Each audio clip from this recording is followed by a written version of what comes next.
nosotros vamos a preguntar es, ¿por qué aprender a programar? ¿Para qué nos sirve o cuál es la necesidad nosotros que tenemos para aprender literalmente esto? Y es una frase súper simple que nosotros vamos a estar diciéndonos toda la vida. Todo el mundo debe aprender a programar un ordenador porque te enseña a pensar. Y eso es una frase no que ha sido lanzada al azar. Es parte de incluso el mismo Steve Jobs que nos ha podido lanzar a nuestro mundo. Porque literalmente la programación nos abre todo un mundo nuevo, nos abre literalmente la mente a nuevos campos, a nuevos ámbitos donde nuestro único límite para cualquier programador o cualquier desarrollador es simplemente el infinito. O sea, nuestra imaginación simplemente va a ser el único limitante que vamos a tener. Mientras nuestra imaginación pueda seguir volando, vamos a poder crear, reinventar nuevas estructuras, nuevas herramientas, nuevas formas para que nosotros podamos estar utilizando e interactuar con los diferentes tipos de máquinas o equipos. Además de que, por ende, que es un campo sumamente fértil a nivel laboral, constantemente van necesitando, requiriendo desarrolladores o programadores en diferentes tipos de lenguajes. Por ende, nos permite crear y tomar el control de nuestro mismo trabajo. No es que nosotros nos vamos a estar dirigiendo a un determinado horario, fecha establecido. Nosotros vamos a establecer literalmente todo el control y va a permitirnos crear literalmente en base a lo que nosotros creemos mejor, en base a las condiciones que nosotros estemos, un programa adecuado o que esté a medida de lo que va a llegar a utilizar el usuario final. Por ende, un programa, una página web, un sitio y demás puede llegar a ser un puntapié inicial para una compañía, para que directamente el equipo pueda ser reconocido a nivel mundial, para que pueda tener un despliegue global, para que, como les indico, pueda ser reconocido a nivel global, pueda ser literalmente visto por diferentes tipos de países, compañías, y obviamente va a ser el puntapié inicial para que pueda despegar a grandes y nuevas oportunidades. Por ende, también es el lenguaje del futuro. Muchas veces antes nosotros mencionábamos que el inglés, qué sé yo, francés y demás eran idiomas universales en los cuales nosotros podemos comunicarnos en diferentes países o continentes. De aquí a un futuro, no muy lejano, sinceramente, el lenguaje que se va a utilizar es el lenguaje de máquinas, porque literalmente todos vamos a estar unidos a lo que es la computadora. Simplemente la computadora se va a encargar de hacer la traducción, comunicación en diversos idiomas con diferentes personas. Como les he indicado y como nos había indicado el mismo Steve Jobs, no hay excusas. Cualquiera puede aprender literalmente a programar. Solamente basta que abra un poquito la mentalidad, un poco la mente y le dé, como siempre sabemos, duro, ¿no es cierto?, en ese tipo de prácticas. Por ende, nos ejercita el cerebro porque nos va a enseñar literalmente a aprender y a tener la lógica para poder solucionar y resolver diferentes conflictos o problemas con los cuales nosotros podemos estar interactuando en el diario vivir. Literalmente los programas, la programación y demás puede ser aplicable en cualquier campo.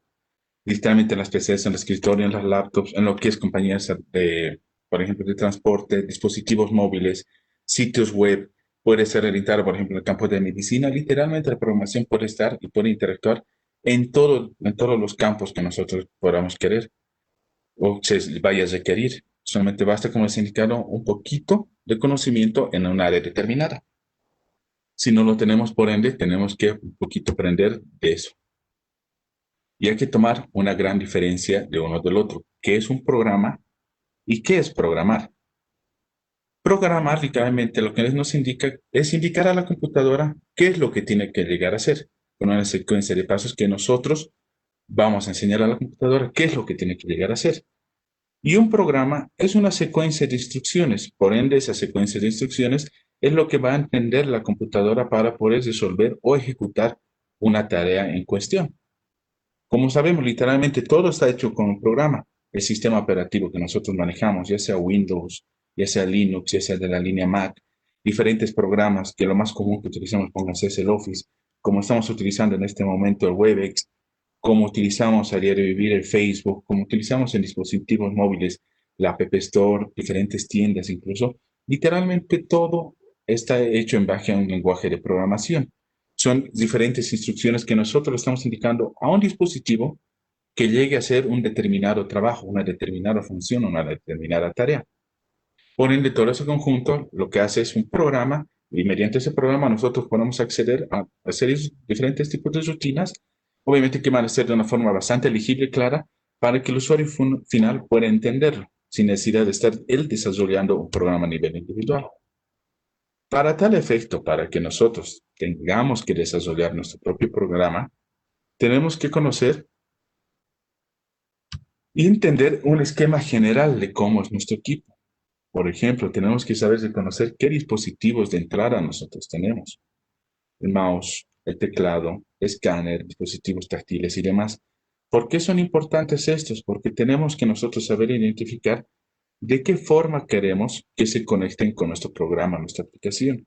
¿Qué métodos vamos a llegar a utilizar para interactuar con nuestro usuario? No serviría de nada que hagamos nosotros un programa plano y el usuario no pueda interactuar con nosotros, ¿no es cierto? No pueda tener un método de entrada, no pueda decir con ese programa un comando de voz, un escáner, un documento y demás. Póngase que una impresora literalmente no puede estar ingresando o no pueda recibir una hoja, pónganse.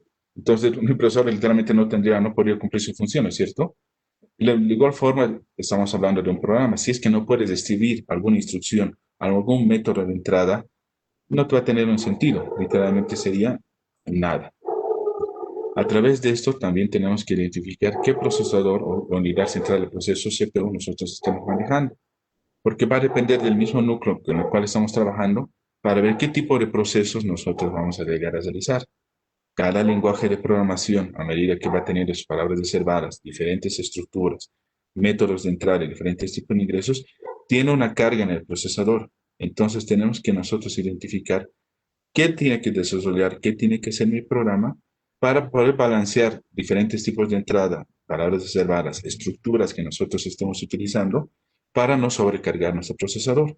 De nada serviría que nosotros tengamos un programa excelente que literalmente pueda hacer todo a nivel mundial, pero sobrecarga nuestro procesador y no lo podamos ni siquiera llegar a utilizar. Entonces tiene que existir literalmente un balance en el mismo para no llegar a sobresaturar todo ese sistema. A través del mismo, para que no llegue a sobresaturar nuestro procesador o nuestro CPU, también tenemos que imaginar nosotros que tenemos que llegar a utilizar en un momento determinado lo que es una memoria temporal, literalmente la memoria RAM, ¿no es cierto? Porque obviamente hay valores que seguramente ustedes han debido escuchar, o algunos por lo menos que han estado, o por lo menos han incursionado lo que es algo, lo que es programación o han introducido lo que son algo de los lenguajes, saben lo que son los punteros, ¿no es cierto? Un puntero sabemos que literalmente es la asignación de una variable o un método a un determinado espacio de memoria. Por ende, ese espacio de memoria puede estar almacenado en una memoria temporal o en una memoria RAM. Por ende, entonces, esos diferentes dispositivos que tenemos que saber identificar, como también de qué métodos de salida nosotros disponemos para que literalmente nuestro software, nuestro programa, pueda interactuar con el mismo y si vamos a utilizarlo en un método de almacenamiento permanente o dinámico. Y como les había mencionado, literalmente como un ejemplo que tenemos para utilización de memoria, tenemos los punteros o los apuntadores, que estaríamos nosotros direccionando o apuntando a un espacio de memoria. Obviamente, si nosotros, imagínense que nuestro puntero lo estuviéramos utilizando en grandes cantidades de punteros y demás, vamos a saturar nuestro programa, entonces literalmente nunca va a llegar a cargar, si va a ser sumamente pesado. A medida de esto, entonces, es que para que nosotros podamos comunicarnos con el equipo, con nuestra máquina, con cualquier dispositivo, tenemos que darnos cuenta que hay diferentes tipos de lenguajes. Hay lenguajes de alto nivel y de bajo nivel. Entre los lenguajes de bajo nivel, por ejemplo, son los lenguajes de máquina. Como nosotros sabemos, bueno, nosotros interactuamos con la computadora de una forma sumamente dinámica, ¿no es cierto? Abrimos un programa, abrimos Facebook, interactuamos, damos un clic, escuchamos nuestra música favorita, colocamos en YouTube, literalmente hacemos lo que nosotros queramos. Pero de esa manera, literal, no es lo que entiende nuestro equipo. Literalmente nuestra máquina lo que entiende solamente son unos y ceros, uno y cero binario. No entiende literalmente nada más. Literalmente nuestro equipo está cesado a ese tipo de lenguaje.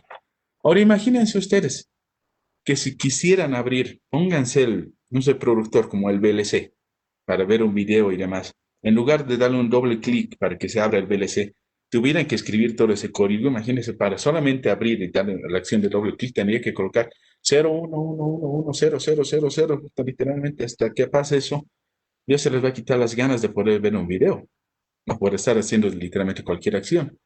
Entonces, para tal efecto, se han comenzado a crear lenguajes de alto y de bajo nivel. Un lenguaje de bajo nivel, por ejemplo, que se llega a utilizar y es bastante común para el ámbito incluso de la robótica, antiguamente se utilizaba mucho eso, es lo que es el lenguaje ensamblador o el assembler. el que nos permitía ya no estar utilizando el código binario, sino nos permitía estar utilizando diferentes tipos de instrucciones con diferentes tipos de amados. Por ejemplo, en lo que es Assembler, lo que nos indicaba era que a través del 2F podíamos acceder a un espacio, una celda de memoria. A través del ALU, por ejemplo, copiar el registro de un archivo. Aún así que, en cierta medida, nos ha llegado a facilitar para no estar escribiendo todo unos y ceros. Igual era conflictivo el assembler, porque literalmente teníamos que hacer n cantidad de instrucciones. Pónganse para escribir un hola mundo, como todos nosotros conocemos, que es el primer ejemplo en todo esto. Llegábamos a utilizar literalmente 30, 40 líneas de código y sinceramente era bastante cansador para utilizarlo. Como les indicaron, era utilizar esto mucho para lo que es la robótica, para estar haciendo brazos, literalmente que vaya interactuando con movimientos, para utilizar puertos paralelos del equipo y demás. Pero la cantidad de instrucciones que se utilizaba era totalmente abismal. Al llegar entonces este lenguaje ensamblador a tratar de unirse con otros lenguajes para que sea un poco más light, un poco más ligero, pero aún así es resultado pesado. Entonces, para eso han surgido los lenguajes de alto nivel, aquellos lenguajes que se encargaban literalmente de ser mucho más claros para nosotros, para que no sea tan pesado literalmente estar desarrollando programas que nosotros no estemos viendo todo como si fuera chino, ¿no ve? Entonces, literalmente eso pues, nos ha permitido interactuar de una forma mucho más dinámica y nos ha reconciliado, podríamos decirlo, con lo que es la máquina para poder interactuar con esto de una forma mucho más sencilla. Hay N cantidad de lenguajes de alto nivel. Como podemos ver, varía según los estándares, los parámetros, las gráficas y lo que nosotros literalmente queremos hacer. Se han inicializado, por ejemplo, de los más antiguos que podemos ver, llegaría a ser el ALBOL, que es del año 58. El lenguaje COBOL, que muchos han podido utilizar también, que viene del 59. Hemos visto lo que es el lenguaje C, el lenguaje BASIC, el lenguaje Pascal, lo que es el Prolog, Visual Prolog, Eiffel, Ada, Ruby, que es muy interactivo incluso.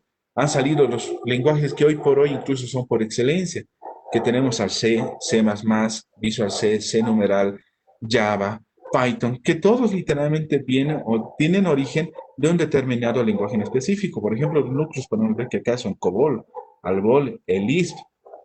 Entonces, mucho depende de nosotros, bueno, pero no depende de nosotros en ese caso, mucho depende de todos los lenguajes de alto nivel que nosotros disponemos para saber elegir, para poder identificar. Todos los años literalmente van saliendo incluso en determinados lenguajes para que nosotros podamos interactuar. Algunos tienen éxito, otros literalmente se quedan en el paso. Pero viendo tantos lenguajes que existen, es ahí donde nos viene la pregunta, ¿por dónde comienzo? ¿De dónde voy a comenzar literalmente a interactuar con mi equipo? ¿Cuál va a ser el puntapié inicial? Yo estoy como mero, tampoco creo que es como mero, pero literalmente es todos los que en algún momento, por lo menos que hemos estado en la carrera, nos hacemos esa pregunta, ¿por dónde comienzo? Viendo esta gráfica, ingeniero, pónganse, bueno, yo voy a comenzar por Basic, pero en el mercado todavía están utilizando, o voy a utilizar Pascal, pero ¿para qué si ya no se utiliza? Hay muy poco software que se da mantenimiento en esto. Y si comienzo con C, y si comienzo con Java, y hay varios que les van a decir que no, que comience con este, que comience con el otro. Literalmente, podemos nosotros utilizar nuestro criterio o simplemente basarnos, por ejemplo, en lo que es la IEEE de Spectrum. La IEEE, como todos conocemos, que es el Instituto de Ingeniería Electrónica y Eléctrica, en la cual anualmente presentan un mapeo de los lenguajes de programación que están utilizados hoy por hoy con más frecuencia en el mercado. ¿Cómo lo hacen eso? Lo hacen a través de diferentes métricas, por ejemplo, con repositorios del GitHub, que ya sabemos literalmente un repositorio gigante ahí, donde todos los programadores vamos aportando diferentes software para que cualquier usuario pueda ingresar al mismo. También en métodos de búsqueda como ser el Google Search, lo que es el Trends, lo que es el Twitter, Stack Overflow, que son otros repositorios, el Reddit y demás. Entonces, a través de esas métricas y medidas, nos sacan un ranking, entre los cuales podemos ver los 10 primeros lenguajes de programación más utilizados hoy por hoy. En el número 1 está Python, que es utilizado a nivel global para aplicaciones o software, literalmente programas. Podemos utilizar para el desarrollo de páginas web o sitios web o para diferentes apartados a medida. Lastimosamente, todavía Python no está orientado de forma bien específica a lo que son aplicaciones de dispositivos móviles. Luego tenemos como segundo lugar lo que es el C++, que sí está orientado literalmente, por ejemplo, para dispositivos móviles, para dispositivos a medida, perdón, para PCs de escritorio y demás, pero no para el desarrollo web. Java sí está orientado literalmente para todo. Es mucho, tal vez mucho más robusta en ese sentido, porque ya tiene muchos más años incluso de vida o en el mercado de todo lo que es Java. Tenemos luego C, C normal, tenemos también el PHP, tenemos a lo que es Ruby, también tenemos al JavaScript. Y aún así, a pesar de que es relativamente pesado, se dan cuenta que de los programas iniciales de bajo nivel que no existía antes, todavía está Assembler en la lista. Así que, literalmente, si gustan, pueden basarse en esto y comenzar a interactuar. Y como les he indicado, bueno, entonces aquí vemos que tenemos tres lenguajes de programación. Pónganse en el top 10. ¿Cómo van a saber ustedes por cuál comenzar? Literalmente tiene que ustedes identificar con cuál se siente más cómodo. Aquí literalmente va a variar mucho según el criterio personal, con cuál se siente más cómodo, con qué tipo de estructuras ustedes van a poder sentirse mejor. Tal vez con Python van a poder sentirse mejor porque es un lenguaje mucho más fácil, entre comillas, de llegar a entender. No se quiere tantas instrucciones para hacer la resolución de un problema, un conflicto. Pónganse para un determinado programa básico, puede llegar a utilizarse una, dos líneas y nada más, pero tal vez no pueden entender esa lógica. Entonces, pueden llegar a utilizar en el sentido contrario lo que es C++ o Java o C numeral, que son muy parecidos en algunas circunstancias en su estructura para determinados tipos de proyectos. Por ende, entonces ustedes tendrían que comenzar a interactuar y ver con qué tipo de lenguaje de programación les gustaría inicializar. Ver lo más importante en el momento que inicialicen es siempre tener por lo menos ya la lógica de cómo aprender a programar, de cómo hacer un desarrollo del programa. Porque si no tienen la lógica, de nada va a servir absolutamente nada. Siempre tienen que manejar primero la lógica y aprender a cómo desarrollar un programa y cuáles son las secuencias de pasos a realizar, porque si no, literalmente ningún lenguaje de programación les va a ser útil. Y cabe mencionar que obviamente no tienen que quedarse en que yo aprendí Python y ahí está, o yo aprendí Java y ahí lo dejo y yo soy un experto. El mundo del desarrollo de lo que es la programación jamás va a llegar a terminar.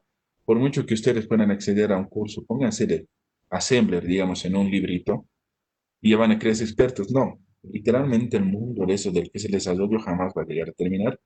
Y mientras más cantidad de lenguajes de programación sepa poner para el mercado, va a ser mucho mejor, porque todos los lenguajes de programación son amigables, es decir, que uno puede llegar a verse con el otro. Se puede trabajar Python con C y con Java, Java de igual forma.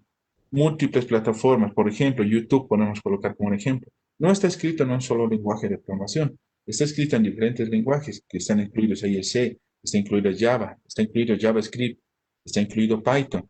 Entonces hay N lenguajes de programación inmersos en un solo software, en un solo programa, interactuando para que pueda dar a luz a un proyecto mejor. Por ende, entonces tenemos que saber interactuar con la mayor cantidad de lenguajes de programación que podamos. En sí, ¿qué son los lenguajes de programación? Como ya hemos visto, vemos el lenguaje ensamblador, que como les había indicado, es sumamente complicado al momento que nosotros queremos interactuar. Por ejemplo, para hacer una suma, como algunos sabemos, literalmente nos serviría simplemente el símbolo del más, ¿no es cierto? Pero en este sentido, en Assembler, por ejemplo, se utiliza la palabra reservar sum. Para hacer la división se utiliza div.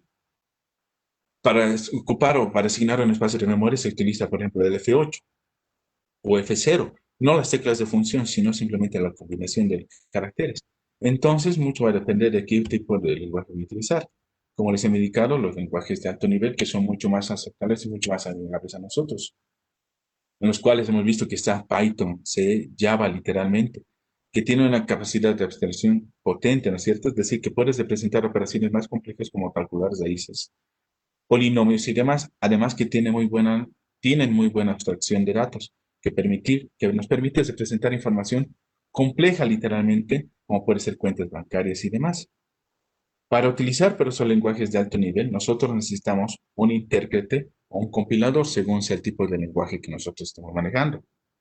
Por ejemplo, en el caso de Python se utiliza un interpretador porque literalmente se necesita interpretar o ejecutar el programa en dicho interpretador n cantidad de veces para que pueda ser reconocible para el equipo y nosotros podamos interactuar con el mismo.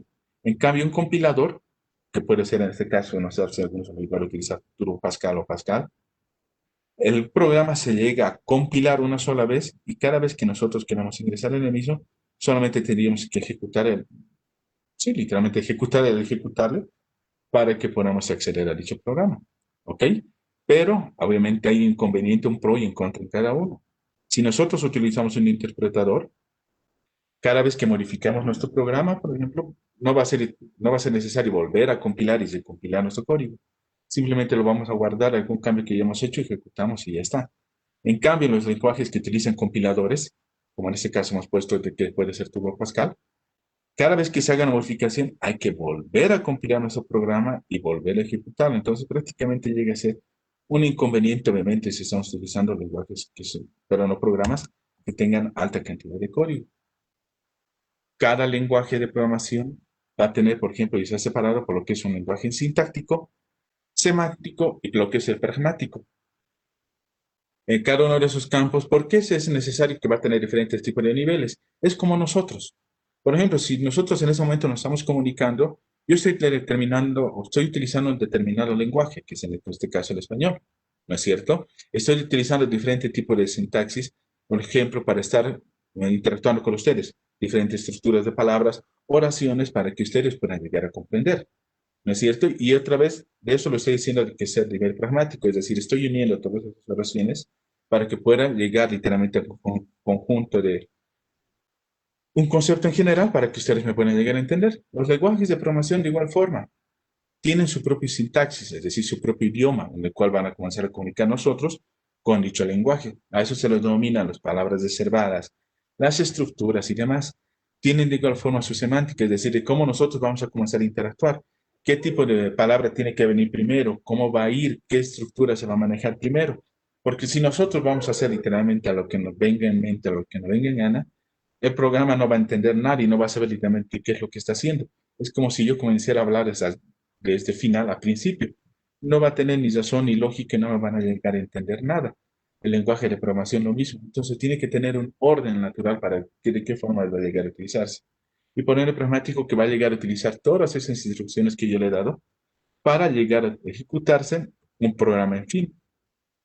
Para todo ese tipo de estructuras, entonces nosotros lo que manejamos son datos, tipos de datos, por ende que van a existir dentro del mismo y las famosas variables. Los datos, literalmente como nosotros los conocemos, que para utilizar el programa, para desarrollar un programa, tenemos que tener diferentes tipos de información para que nuestro programa sepa identificar qué tipo de cosas tiene que hacer. Un ejemplo básico. Por ejemplo, si nosotros queremos hacer la suma de dos números, ¿qué datos necesitamos? Por ende, vamos a necesitar los dos números, el número 1 y el número 2, digamos en este caso que lo vamos a nombrar, para realizar la suma de dichos, el resultado que nos va a arrojar la suma literalmente de ambos. Si no tengo esos datos, no voy a saber literalmente qué es lo que voy a hacer en mi programa, qué es lo que tiene que llegar a hacer. A través de esos datos también tenemos que identificar qué tipo de datos podemos recibir. En el mundo de la programación hay varios tipos de datos. Entre los comunes están, por ejemplo, los tipos numéricos, que pueden ser enteros o los puntos flotantes que los conocemos. La cadena de caracteres o el tipo char, que son literalmente una conjunción de carácter por carácter. Y obviamente esos tipos de datos, por ende, tienen que estar asociados o ligados a una variable.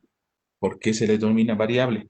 Porque literalmente nosotros estaremos asignando a una letra, a un carácter, a un nombre, un determinado elemento. Entonces ponemos como un ejemplo. Por ejemplo, en este caso que nosotros, por hacer el listado, digamos, de los alumnos, al hacer un listado de alumnos, sabemos que tiene que tener un nombre, un apellido y una fecha de nacimiento. Póngase a un carnet de identidad. Nombre, apellido, carrera de identidad se les denomina variables, porque van a ser receptoras, literalmente, de un tipo de dato, pero van a ir cambiando constantemente. Por ejemplo, en el nombre puede venir, en este caso, que sea el mío, Alexis, o puede venir literalmente que sea Paola, o a mí, que literalmente cualquier tipo de dato asignado o que tenga relación con el tipo de variable que vamos a llegar a utilizar. Este tipo de datos e información son sumamente útiles y necesarios al momento que nosotros estemos utilizando diferentes tipos de estructuras. Por ejemplo, aquí estamos viendo, podemos recibir tipos de datos enteros, numéricos, reales, n cantidad de tipos de estructuras que nosotros, perdón, de datos que nosotros vamos a estar interactuando.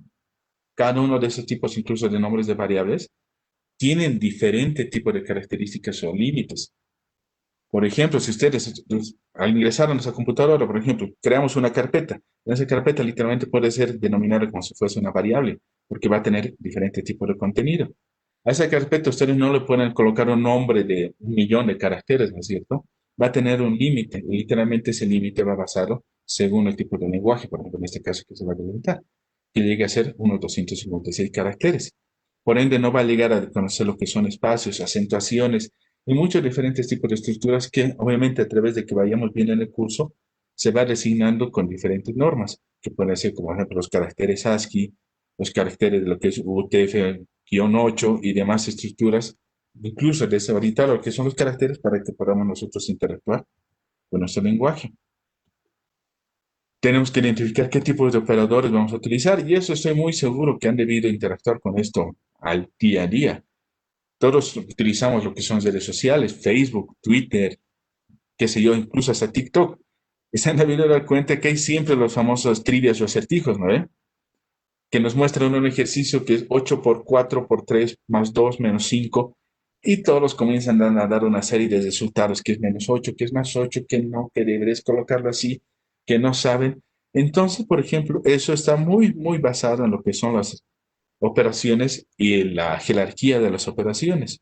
Y como un pequeño dato, sabemos nosotros literalmente que según el peso de la operación, primero se tiene que realizar una operación determinada antes que las otras.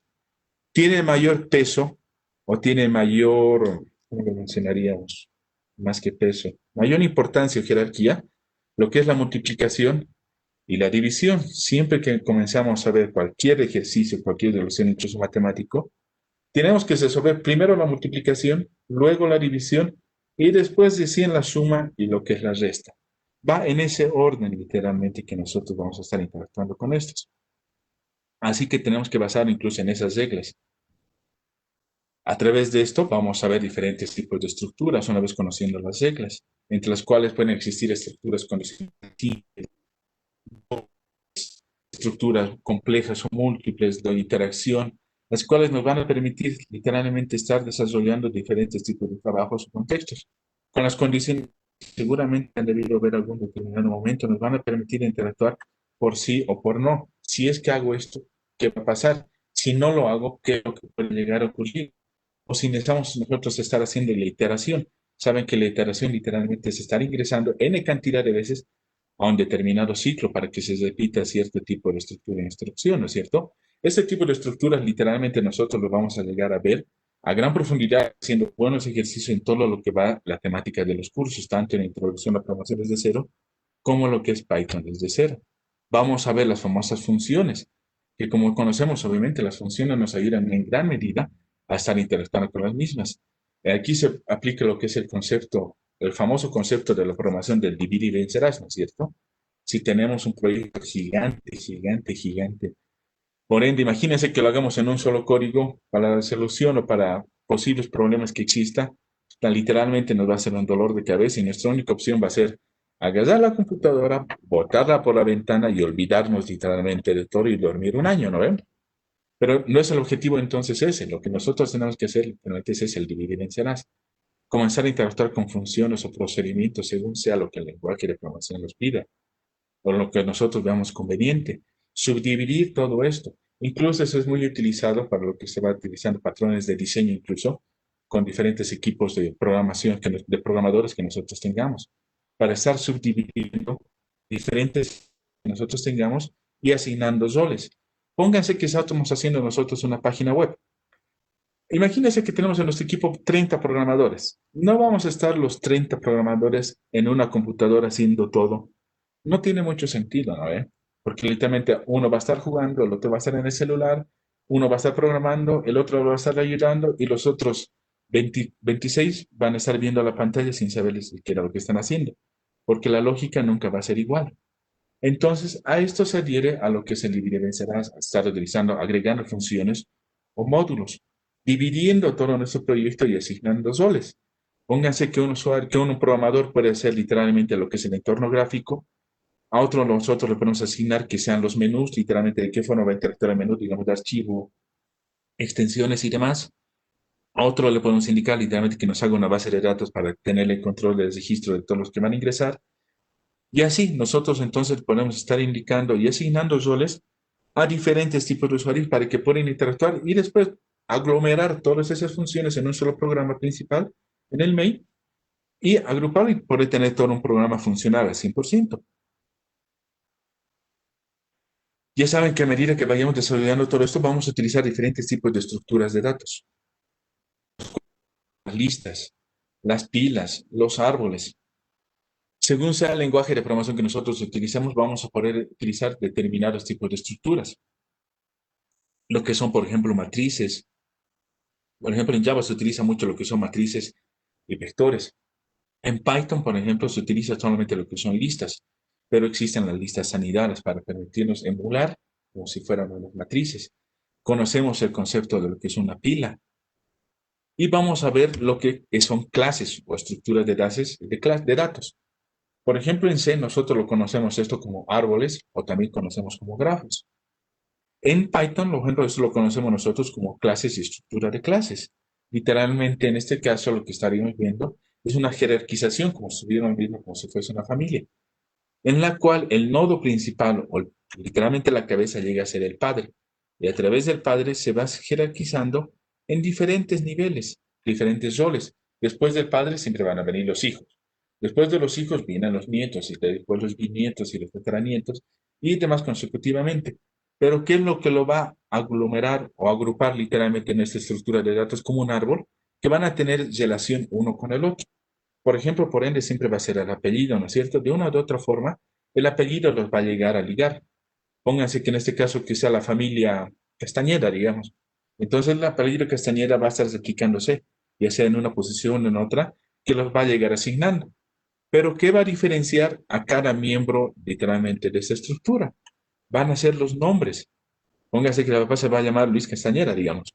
En este caso, que pueden llamarse los hijos Luisa, José, Ignacio, qué sé yo, literalmente cualquier nombre. Esos son diferentes parámetros entonces que van a tener, que les va a permitir identificar de forma individual a cada uno de estos, sin necesidad de que deje de pertenecer a este tipo de estructura. También hay que conocer lo que son la programación orientada a objetos, que obviamente hace unos años atrás era literalmente visto como si fuera chino, que no llegaban a conocer. Pero a medida que ha ido pasando el tiempo, se han dado cuenta que literalmente la programación orientada a objetos nos facilita la vida en gran medida, en la cual implica el concepto incluso de la reutilización de algunos tipos de códigos o estructuras. Y eso nos lleva a decir qué es la programación orientada a objetos. Como nuestro buen amigo Tolkien nos está indicando, ¿qué es?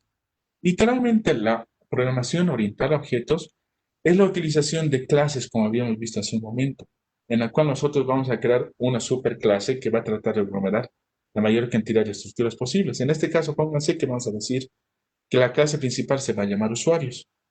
Dentro de esa clase usuario, nosotros vamos a estar creando subclases, los cuales se van a denominar objetos. Cada uno de los objetos, por ende, va a tener determinados tipos. Por ejemplo, podemos crear el objeto de la clase usuario, usuario 528, que puede ser un usuario X. Luego podemos colocar el usuario premium 526, digamos, con otro nombre de usuario. Y así sucesivamente. Entonces nosotros podemos crear, aquí se viene el concepto de instancias de una clase. Es decir, de una clase superior, como nos indica el caso usuarios, por estar creando instancias que va a ser usuario 1, usuario 2, usuario N. Por ende, podemos crear incluso, pónganse la clase vehículos, una clase general literalmente de vehículos. En esa clase de vehículos, nosotros podemos estar creando instancias como pueden ser vehículos terrestres, de aire, de agua, que se con oruga, que pónganse diferentes tipos de tanques de gas y demás. Entonces, puedo crear esas instancias. ¿Qué es lo que va a permitir identificar que esas instancias pertenecen a la clase? Literalmente son los atributos y métodos que pueden llegar a heredar de la clase principal. ¿Qué es lo que va a llegar a diferenciar cada una de esas instancias a nivel individual? Son literalmente el contenido que va a tener cada atributo y método. Pónganse que en este caso, como atributo tenemos clase usuarios 521. El usuario va a tener un nombre, un apellido, un correo, una contraseña y especificar qué tipo de cuenta es. Por ende, los nombres prácticamente van a tener diferentes tipos de nombres y apellidos. Nunca va a ser un usuario igual que el otro, porque va a tener siempre algo de diferente. Por ejemplo, el correo electrónico nunca va a ser igual. Siempre va a tener una variación de un algo, por lo menos la extensión, el dominio principal y demás. De igual forma, los métodos. Entonces, todo ese tipo de colecciones de atributos, de datos, estructuras, como hasta el momento les iré indicando, se llega a ver en todo el contenido lo que es, por ejemplo, introducción a la programación desde cero, lo que es Python y demás, en el cual vamos a interactuar con todos esos tipos de estructuras. Vamos a hacer N cantidad de proyectos, dibujos, gráficas, para poder interactuar, ver y de qué forma van a poder interactuar con las mismas. ¿Por qué? Porque este tipo de estructuras son muy útiles y totalmente utilizadas para programar, para hacer el desarrollo de programas, ya que pueden ser a medida o específicos para determinada función. Pueden hacer la creación de páginas web, literalmente puede ser programas o software a medida, la automatización de programas, literalmente, para como puede ser robótica, lo que es la inteligencia artificial, lo que es el machine learning, literalmente. Entonces, en esos cursos nosotros les vamos a dar literalmente las bases para que mediante esto puedan ustedes ampliar más su conocimiento y puedan entrar en cualquier área literalmente que ustedes gusten.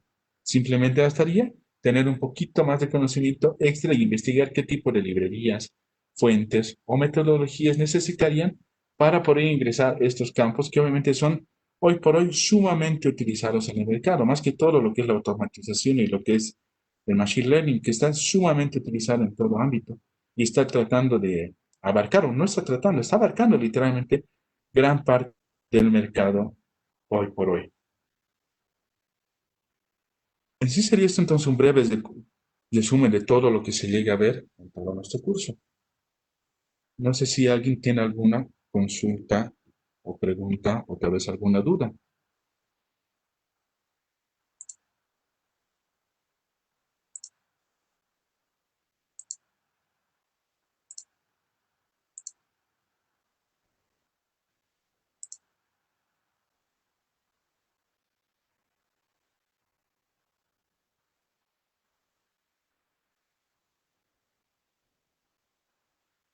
¿Cuánto tiempo dura el curso? Más o menos un estimado de los cursos que se tienen son unos 4 meses para cualquiera de ambos de los cursos que se está lanzando. Son varios días, ponerles, imagínate 4 meses, se tiene un tiempo estimado de que son 4 horas semanales más o menos, para poder interactuar con ellos. Por ese caso, para que lleguen a ver, por ejemplo, cómo se interactúa previo a esto, les voy a compartir, por ejemplo, un pequeño proyectito que algunos de mis alumnitos en este momento han llegado a desarrollar en lo que es en el curso de Python. Por favor, me pueden confirmar si lo llegan a ver. Es un código, en este caso, lo que es Python.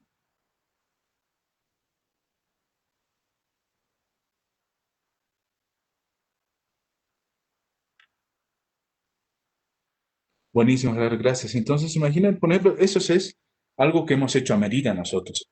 Sabemos que tenemos el Google Translator, ¿no es cierto? Si ingresamos a lo que es Google, lo que vamos a traducir y nos va a traducir cualquier cosa. Sabemos que todos los programas tenemos siempre la paranoia nosotros de que nos van a robar nuestras cuentas o nos están viendo algo. Entonces, estamos prácticamente con nuestra susceptibilidad. Es mejor que nosotros lo hagamos a medida, ya sea por gusto o por necesidad o simplemente porque podemos hacerlo como desarrolladores. Van a ver entonces en ejecución este programita. Como les indico, por favor, me van a indicar si se llega a ver o no.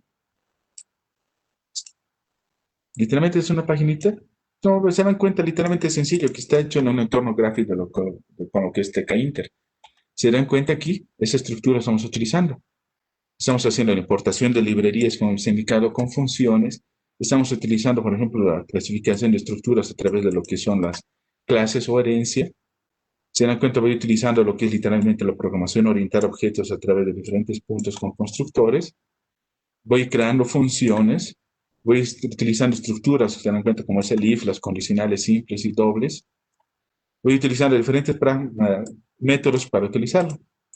Pónganse que voy a colocar, en este caso, bienvenidos a, bienvenidos a Tecne. Listo. Voy. Bien, ¿no? Mi lenguaje aparte estoy utilizando. Bueno, utilizo, por ejemplo, bienvenidos a Tecne. En este apartado puedo utilizar literalmente el idioma que yo quiera. Pónganse que le voy a colocar a un portugués. Solamente porque nos gusta Cristiano Ronaldo, vamos a colocar en portugués. Utilizamos esto. Pueden utilizar acá lo que es el Translate Text. Y literalmente nos va a traducir el texto. Y no solamente hace la traducción del texto. Si yo quiero, Si dan cuenta, aquí hemos agregado a nosotros un botón, crear audio. Literalmente le puedo indicar que me cree un audio de esto. ¿Qué puede ser? El hello. Obviamente le voy a dictar la extensión que sea en MP3. La voy a guardar, en este caso en mi escritorio, y que guarde hello, guardar. Me indica que lo guardaron con éxito. Ahora lo que yo voy a hacer es mostrarles o hacerles escuchar el audio. Espero que lo hayan podido terminar los muchachos esto. Si no, los voy a degollar. Voy a hacerles escuchar entonces ese pequeño audio y van a ver que simplemente nos va a reproducir el audio que nosotros, literalmente el texto que hemos puesto.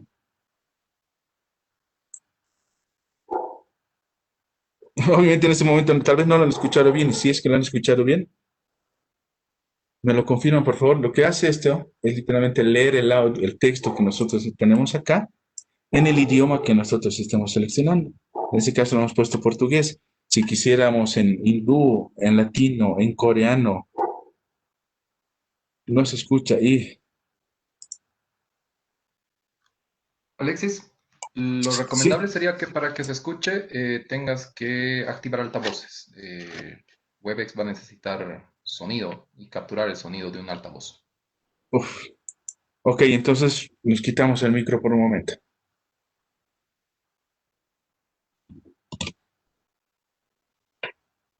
A ver, ¿me confirman si todavía me pueden escuchar? Sí, creo que sí.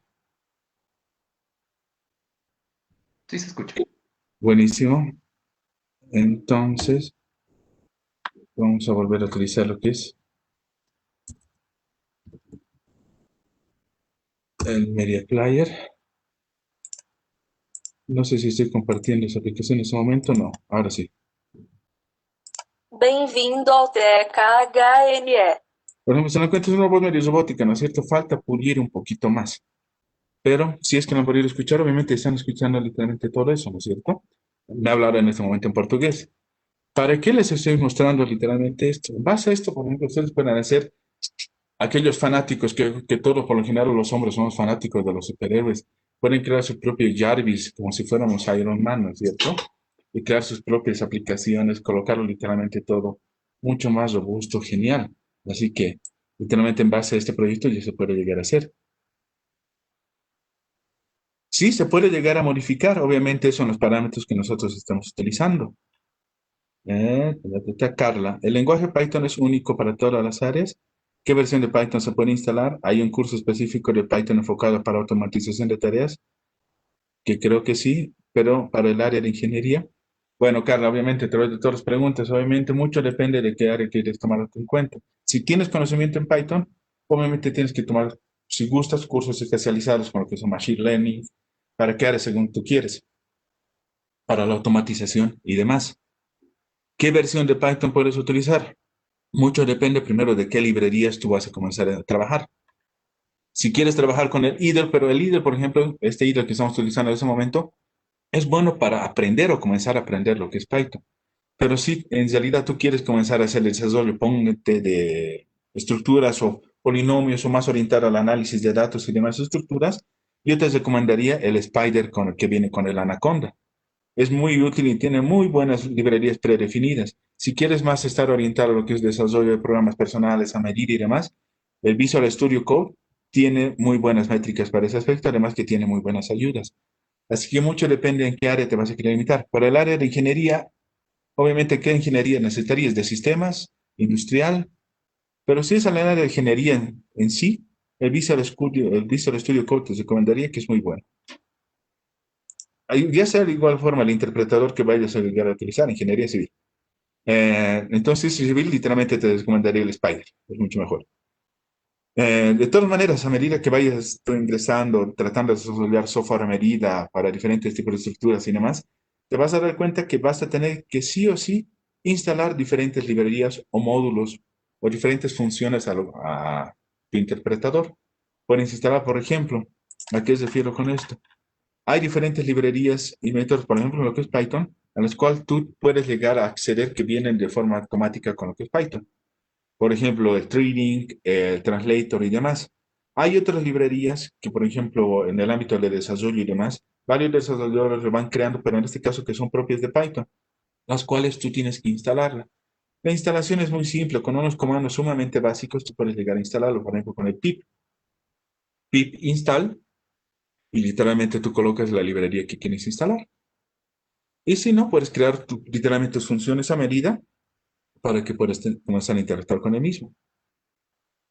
¿Verdad? Perfecto, se puede modificar la velocidad, como indicaron, sí se puede modificar la velocidad, obviamente esa parte del proyecto que simplemente pueden llegar a estar utilizando, tal vez con un delay puede mejorarlo.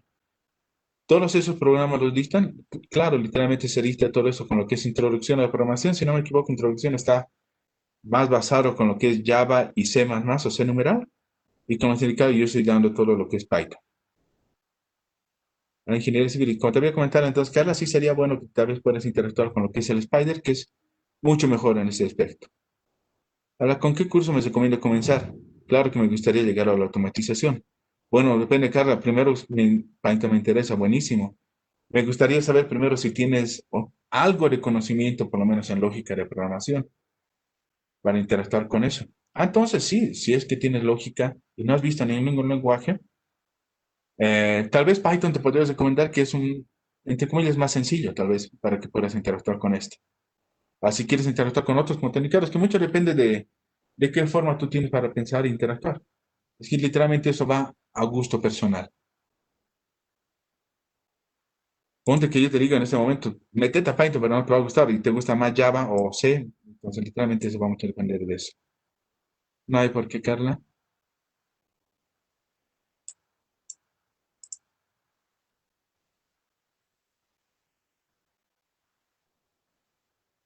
No sé si alguien más tiene alguna otra pregunta.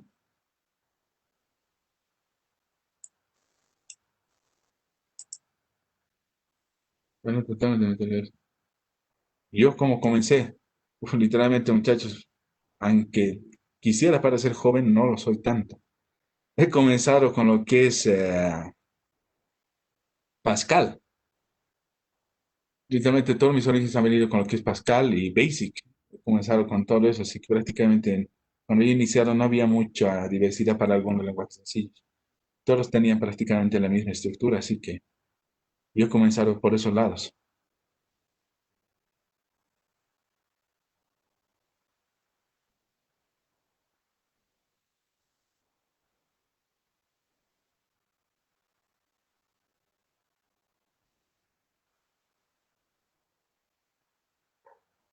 Muy bien, no sé si alguien más tiene otra pregunta o consulta.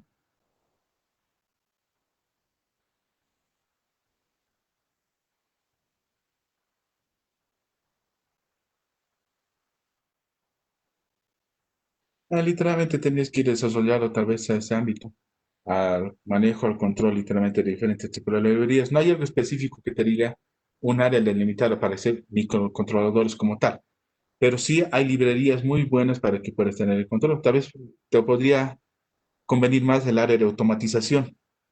Automatización, ponte que puedes interactuar con microcontroladores, hacer con tu plaquita de Arduino y con una Raspberry Pi, interactuar con estas y colocar, por ejemplo, con tu protoboard y tener control con LEDs y demás. Podrías primero adentrarte primero con eso para que puedas tener mejor control, incluso con más microcontroladores y demás tipo de programas, y ambientarte con diferentes librerías que tengan utilidad en ese aspecto. Yo me Orlando. ¿Qué tal, Rubén? Dije, disculpes, ¿y están habilitados cursos de introducción a la programación? Bueno, literalmente, por favor, lo tienen que consultar con lo que es nuestro director y con lo que es administración. Sinceramente, en ese momento no tengo conocimiento de eso. Cuando comienzan los cursos y el costo, usted dictará todo lo que es Python y la parte enfocada a automatización.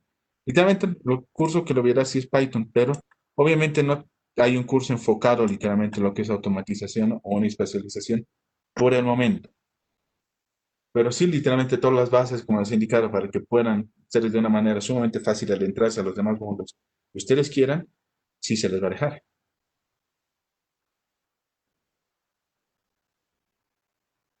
Al indicarles, como les he indicado, que bases, literalmente lo que van a hacer es esto.